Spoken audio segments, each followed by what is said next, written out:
One morning, I was reading Basil in my quiet time. Oh, I know that here in Nova Scotia, that name is pronounced Basil. But Basil is actually how this old fellow is traditionally known, so it's hard to change. And what we have here is a mosaic. Surprise. I've never seen this one. It's the mosaic of St. Basil the Great, and it's from the cathedral in Kiev. And he is called one of the fathers of the church. Now, the fathers of the church are those old Christian guys who wrote in the early centuries. And he was the bishop of Cappadocia is now in Turkey. So how old was he? How old was this old guy? He was born in 330. Now, studying the writings, and they left a lot of writings of these fathers, quotation marks. It's called patristics. So this morning I'm going to give you a bit of patristics. Anyway, early that morning I was reading to the effect that if you were wearing a coat and there is another coat hanging in your closet, then if there is a man outside in rags who is shivering in the cold, you have stolen that coat in your closet from that poor man. Get that? If you got two and somebody needs it and you don't give it, you've stolen it. That was his thesis. And I guess that the thought didn't leave me. I mean, usually it does, I must say. But that one didn't leave me because after lunch I cycled over to Quinpool Road to do some shopping. And I was locking up my bike when I saw across the parking lot, not that place that people usually stand when they want things, but there was this young man, and he was holding a sign on the sign on a ripped piece of cardboard, and it stated, "Just arrived, hungry." And then it occurred to me that if I didn't buy him something, then, according to Basil, I would have stolen food from him. I was really thinking about Basil's old sermon. So I walked over to him and I said, "Hey, can I buy you a meal at Wendy's?" "Yes." So we walked over to Wendy's and he got one of those full meal combos and we sat down, and everything was pretty good until that point. And he said, "Do you mind if I pray?" I had no objection. And so he prayed,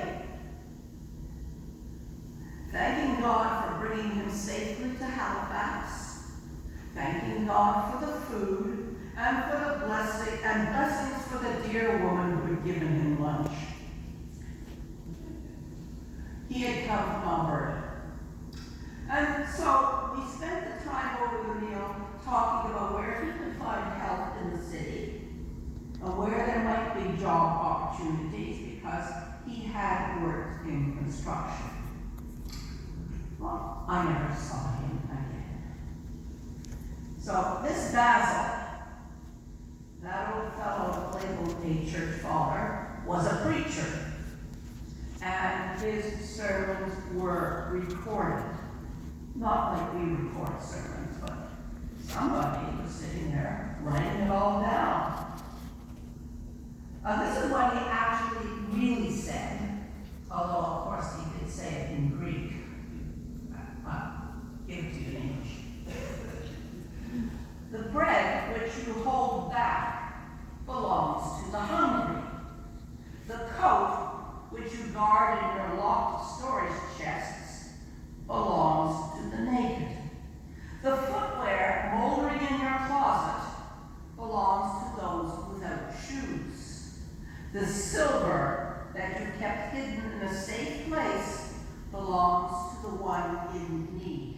Thus, however many are those whom you could have provided for, so many are those whom you wrong. So, not wrong to have riches. The problem is, of course, what you do with it. It is a question of generosity. You know, there were many at his time well-to-do Christians. Those early house churches belonged to these Christians. They depended on them because those were the only places that had room.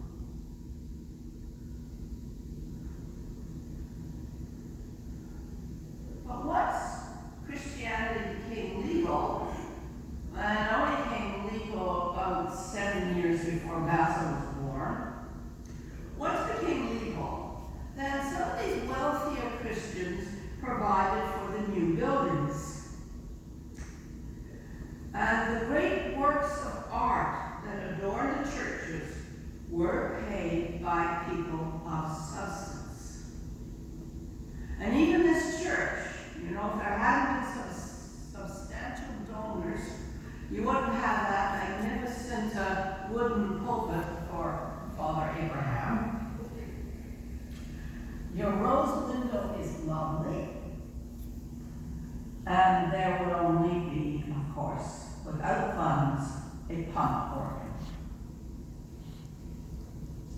Some people dug into their pockets to pay for that grand pipe organ. And it's also likely that those folks who are generous to church buildings and give endowments to universities and hospitals and libraries and art galleries are also generous to the needs of the less fortunate around them. Wealth is not the issue. Stinginess is. And so now we have this letter to a man named Timothy. And in it we can read, "But those who want to be rich fall into temptation and are trapped by many senseless and harmful desires that plunge people into ruin and destruction. For the love of money is a root of all kinds of evil.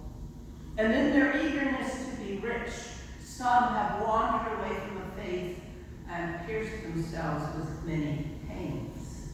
So what it reads is, the desire for riches, that means greed, is the root of the issue. It is the love of money that causes harm. And the writer is saying that people who set their hearts on becoming very wealthy are their own worst enemies. He says to tell the wealthy not to go getting full of themselves, or to fall for the idea that their money guarantees their quality of life, because they could be all worthless tomorrow.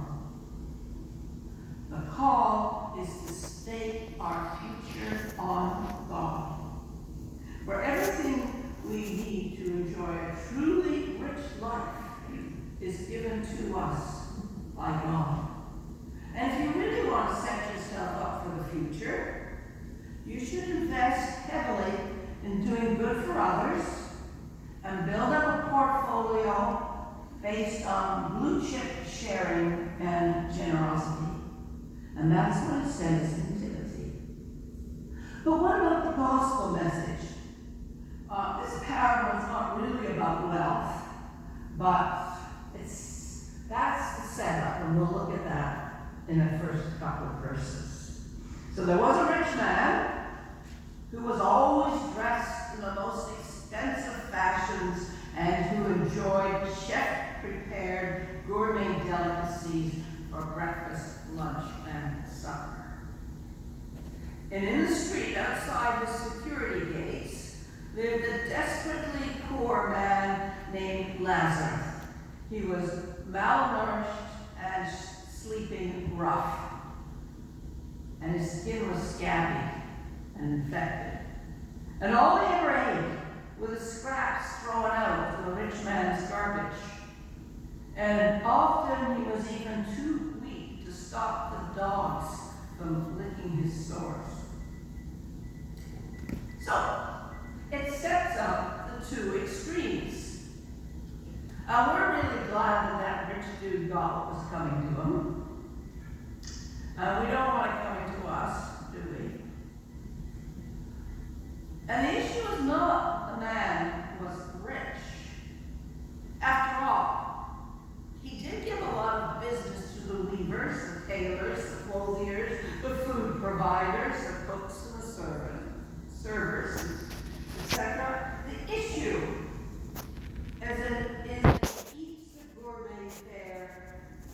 As in the process of eating the gourmet fare, there's a man on the street who is sick and starving, and he does nothing for the poor man at the gate. So you can think back to old Basil and how he might have preached on this passage. And the thing is that our society is all about accumulating stuff. It's not enough to have a coat on your back and one in the closet, although perhaps in this climate we need a spring coat, a winter coat, a raincoat, but it is not about coats. It is about open-handed generosity. Our culture plays the same old music, buy stuff, buy lots of stuff. And it could be that this cacophony is drowning out the melody which God has placed in our hearts. God's melody is sung in this community of faith. You don't need to desperately plan and scheme. Just accept that God has placed you all here for a reason, to live together in peace and joy and serve the community which walks past these doors and throughout this peninsula. But then, Basil has already preached that sermon. Amen. And let us sing, Be Thou My Vision, 600.